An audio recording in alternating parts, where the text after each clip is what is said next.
ត្រីមួយដែលជាជំនួយនៃរឿងជីវិតខ្លួនអូនស្នេហ៍អូនជាទឹកអ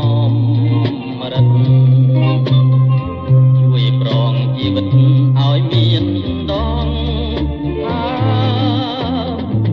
មិនឆារូបបានអាស្រ័យគង់ជីរុក្ខជាតិនានាអាស្រ័យសន្តារូបបងរួមបានអាស្រ័យថ្លៃថ្លា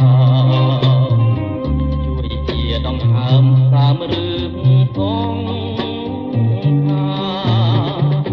ក្នុងលោកនេះណា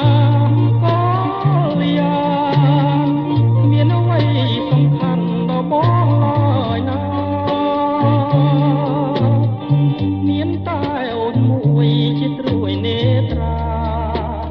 ដែលរៀមប្រាថ្នាជាគូរូបស្រី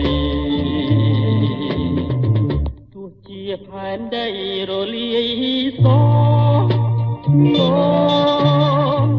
ណែបងនឹងអូនមិនសូនទេថ្លៃណែរួមគង់វងរុងរឿងមានអ្វីប្រឡ័យណែយើងបានឡើ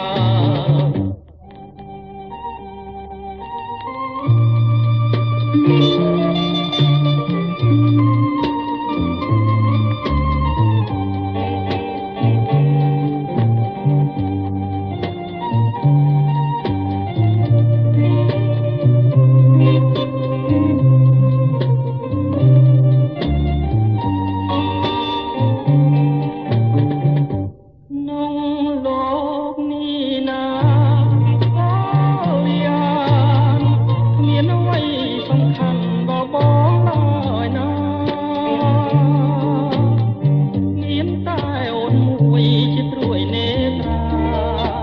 ដែលរៀមប្រាថ្នាជាគូ